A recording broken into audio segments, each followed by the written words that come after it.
didiskusikan bersama-sama kelompok kami ini. Yang kasus yang kami angkat terdapat 5 aspek. Yang pertama, pembulian secara akademik, dan yang kedua, pembulian secara non akademik, dan yang ketiga, body shaming, dan yang keempat, latar belakang, dan yang kelima, aspek. Kasus yang kami angkat itu adalah pembulian secara akademik, non akademik, body shaming, dan latar belakang. Nah, yang pertama itu adalah bully secara akademik. Kami berikan contoh, misalnya ada teman kita yang pintar, maka pelaku mencari kelemahannya berupa bully shaming. Dia menurunkan kepercayaan diri teman kita dengan mencari kelemahannya pada bully shaming. Itu karena dimotif karena iri, dengki, dan si pelaku juga mau mencari popularitas. Nah, yang kedua itu adalah bully secara non akademik. Maksud kami di sini adalah misalnya di antara kita ada penari, jadi pelaku itu membuli yang berupa akademik. Dia mampu menari, namun kelemahannya itu pada akademik, nilainya rendah. Jadi pelaku mencari kelemahannya itu berupa akademik. Jadi di sini maksudnya kami bully secara akademik dan non akademik berupa kelebihan dan kekurangan. Orang pintar-pintarnya di akademik, namun dia bukan secara non akademik. Orang pintar yang dari non akademik, dia pintar secara non akademik mencari kelemahan itu pada bidang akademik.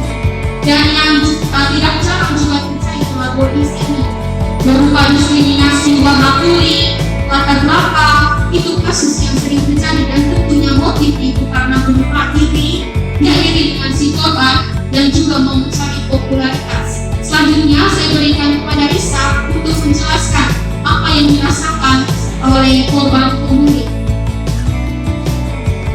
Terima kasih atas waktu dan kesempatan yang diberikan kepada saya.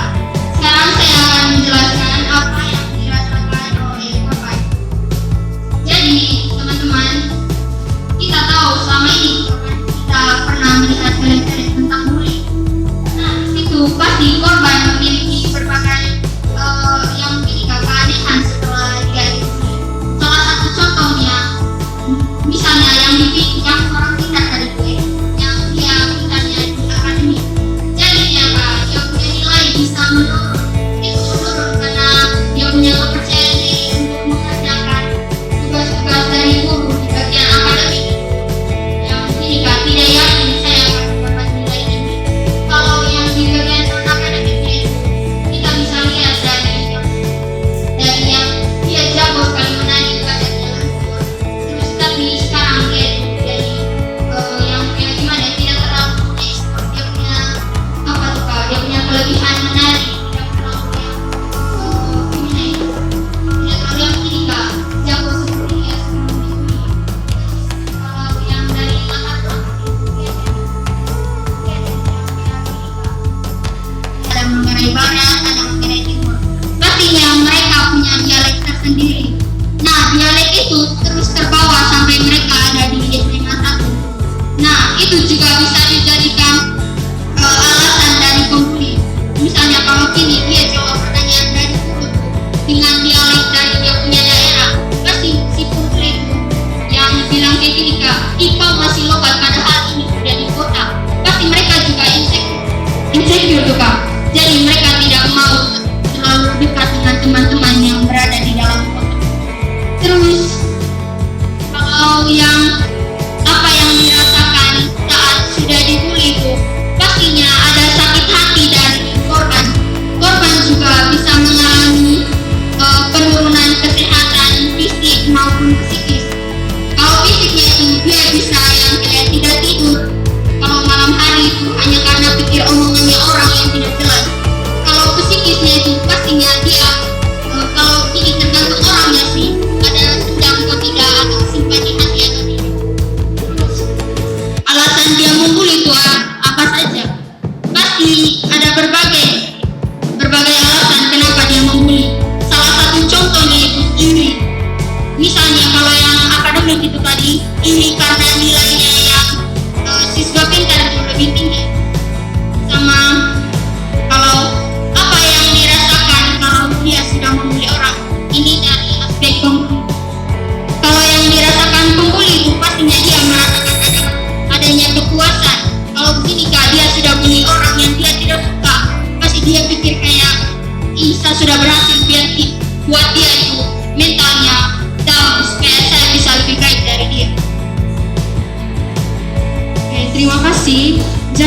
sini bahwa kesimpulan yang kami dapatkan bahwa pembunuhan itu terjadi karena ingin mau menaikkan popularitasnya atau menjatuhkan seseorang karena mengikuti kelebihan dan kekurangan masing-masing. Terima kasih.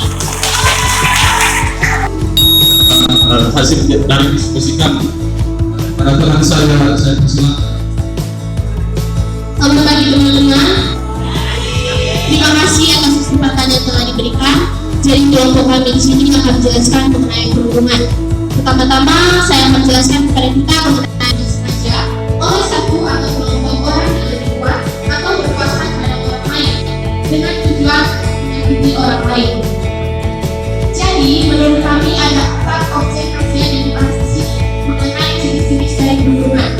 Yang pertama, jenis perhubungan itu sendiri adalah perhubungan secara fisik, sosial, verbal, dan cyber. Jadi saya akan menjelaskan seperti apa perhubungan fisik. Perhubungan fisik itu bisa dalam bentuk memukul, mencuri, mengetak barang, mendorong, atau melakukan tindakan merugikan lain secara fisik, secara verbal. Selanjutnya, kekerasan secara sosial. Kekerasan sosial itu bisa dalam bentuk menyebarkan gosip atau berita bohong, menjauhi seseorang, dan mengajak orang lain untuk ikut menjauhinya juga, atau ikut campur urusan orang lain dan menyebarkannya. Kita bisa sebut sebagai gosip. Selanjutnya ada kekerasan secara verbal. Kekerasan secara verbal bisa dalam bentuk menghina, mengancam, atau menyindir dengan julukan negatif. Tidak selalu hanya terkait hal-hal fisik, ejekan atau menuduhan bisa juga terkait suku, agama, ras, etnis, status ekonomi, orientasi seksual, dan lainnya. Selanjutnya yang terakhir ada kekerasan secara cyber. Jadi kekerasan secara cyber maksudnya berupa komentar kasar yang menjatuhkan pihak tertentu, mengancam, menyakiti, dan membatalkan kehidupan seseorang melalui media sosial. Jadi cyber itu ada di media sosial. Jadi objek kajian yang kami bahas di kelompok 2 ini yang bisa kita temukan dalam kehidupan sehari-hari, misalnya dalam bentuk body shaming. Selanjutnya Jose akan membahas baik dari perspektif korban maupun pelaku apa yang menyebabkan mereka melakukan tindakan tersebut.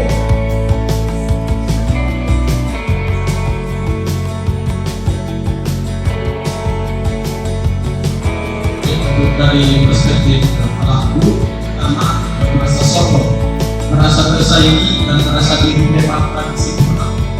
Akibat bagi korban, pertama trauma dan stres, tidak percaya diri, mental terganggu, depresi berat, menuju kematian, dalam perkara ini bunuh diri, ada pikir masa bodoh dan sensitif, ada berdampak baik bagi orang tertentu, misalnya menjadi dismalifikasi, jadi lebih baik misalnya kualitas otak atau fisiknya bisa menjadi pintar supaya kemudian hari bisa membuat malu para penghuni. Untuk dari pelaku dapat kondisi hubungan yang sudah dilakukan oleh negara dapat melakukan tindakan kriminal lainnya, cara pencegahan, pendidikan karakter, bagaimana mempertegas ancaman sanksi bagi pelaku yang melakukan pembunuhan, cara mengajak anak lagi bela diri, cara untuk mengobati yang pertama menanggung korban yang mengalami perundingan, misalnya dengan dan mengajak si korban yang mengalami perundingan atau sosialisasi melakukan bimbingan dan konseling bersama psikiater